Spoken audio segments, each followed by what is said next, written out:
Good morning, friends. Last evening I had put up a video, and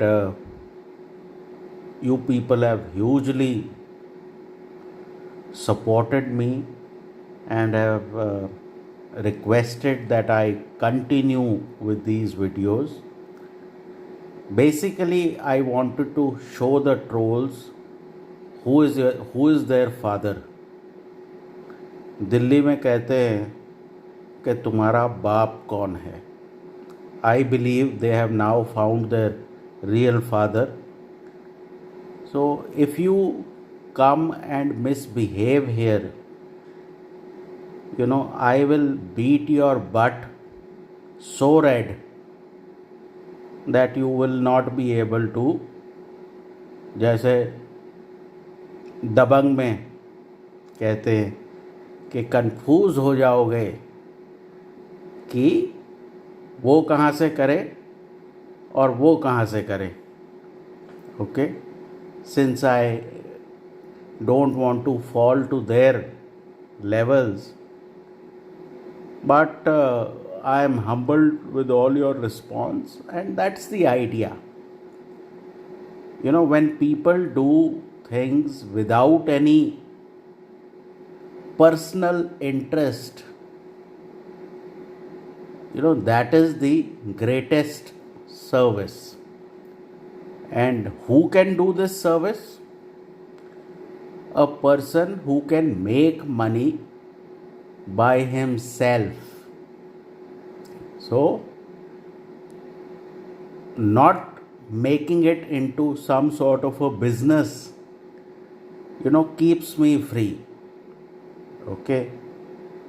So, the idea of doing this trade plan daily is that you learn something.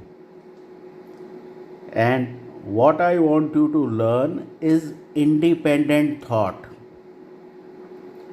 Okay, independent thought means that even when you have a plan, and if you think or if you see something else happening, can you think on your feet?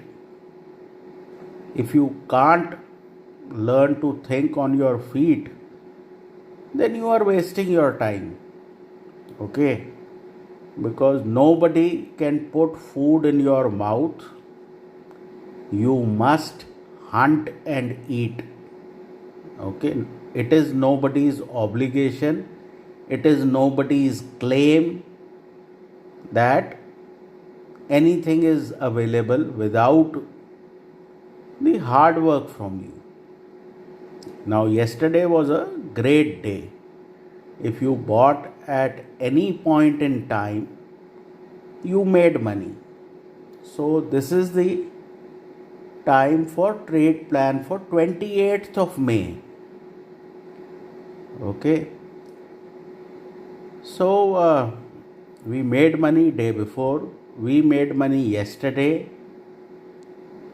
So it's turning out to be a fairly decent week.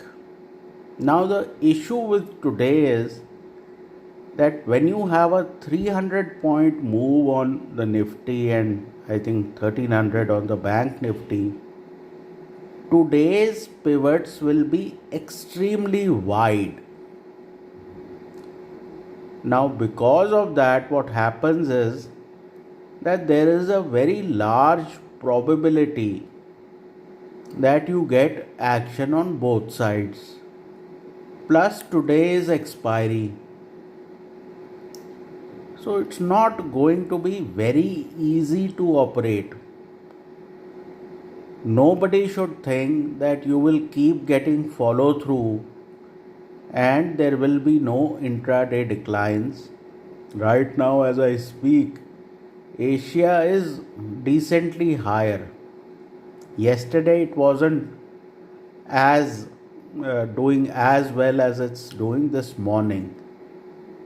So, basically the resistance levels for the Nifty for the day is closer to 9400 to about 9500.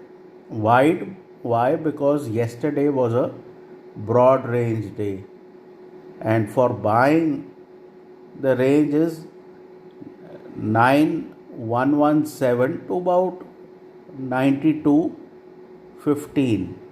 Again, broad range because yesterday's action basically has, you know, changed the entire complexion of the pivots. But the real safe trade is that if you get some sort of a gap down, you take the other side which is going up, and if there is a gap up somewhere near 9380, 9400 thereabouts, I will sell. Somewhere below 9220 I will buy. What if we don't hit either of those places? Then I would avoid. The reason is that a 40 to 50 point stop may not be enough for the day. So what you want is that people get trapped on one side and then they go on the other side. I do not expect that today will be a one-sided trending day. On the Bank Nifty again, we have very wide pivots. So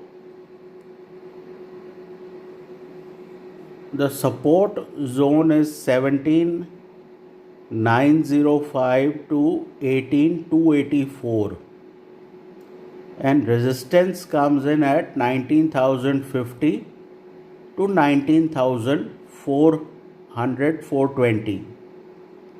Again, the Bank Nifty, while I do feel that some sort of intermediate low has been formed on banking stocks, but there may not be immediate follow through.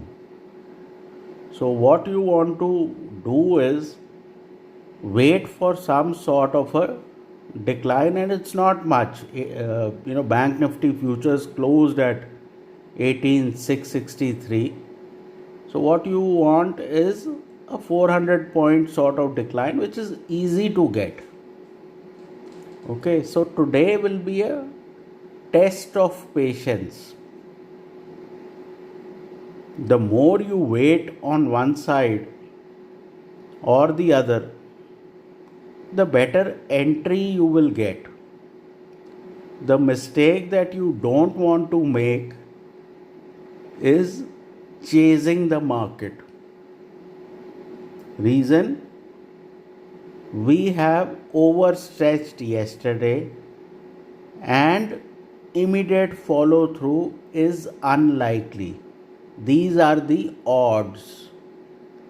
Okay, when we are talking pre-market, you have odds of certain things. So 20% odds of follow through are there, and 80% odds are that the market gets choppy and sees intraday volatility.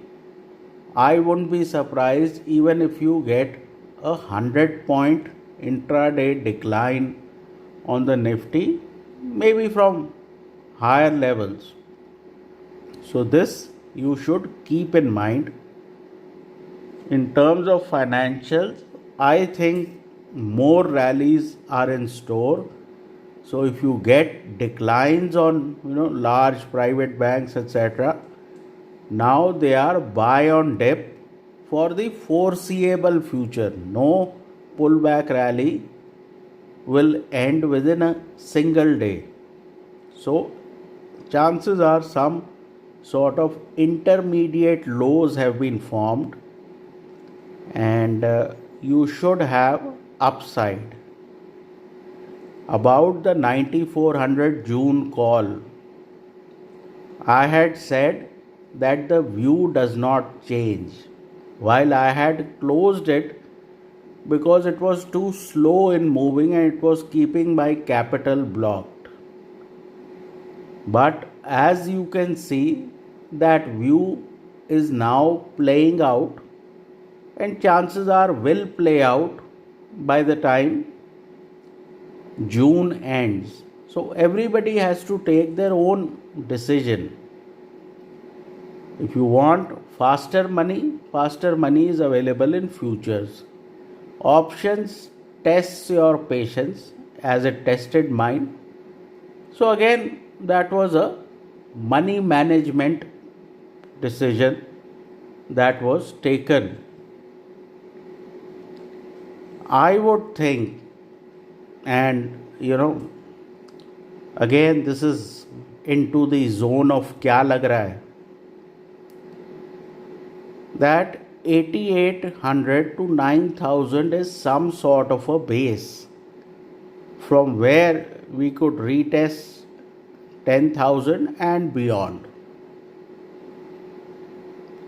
Don't hold me to it, but that is the feeling I have, and hence each time we come to this 8500 9000 sort of zone, we try to build a portfolio. Okay, don't go by news flow that lockdown is getting extended, economy is going to contract 40%, 80%. All that is known. You don't need economists or rating agencies to tell you all that. You have seen yesterday we did not need any news to go up. So if the market wants to go up, you can give it as much bad news as you want. A few days earlier, I had said that bull markets or upsides are born out of bad news. As you can see, yesterday there was all kinds of bad news. Geopolitical, almost a war-like situation which is developing in between India, China, then economy contracting, COVID going up, this, that, and the works. And from that emerged a 300-point rally. So the idea is that noise often distracts you. Don't get distracted. Use your trade plan, and based on that, you should be able to take profitable actions. The markets do not have one-on-one correlation. Yesterday in the US, a sanctions bill has been forwarded to the Congress, sanctions on China, and still US market goes up 550 points. So all of this bad news is not being able to pull markets down in any part of the world. Some are outperforming, some are underperforming, but the fact remains that global equities are going up. Now some people may say they are ignoring fundamentals. Yes sir, they are ignoring, or maybe they know better than you. I think global equities are going up because in most countries there will be V-shaped recovery. That is what the markets are pricing in. And because a lot of these shutdowns are forced, I would probably tend to agree that post these problems, and given the low base effect of growth, given that you have contracting growth, from contracting growth, getting a meager growth rate is not very difficult. So that is what markets are pricing in. That should be it for the day. Take care, trade well, and please consult your financial advisor.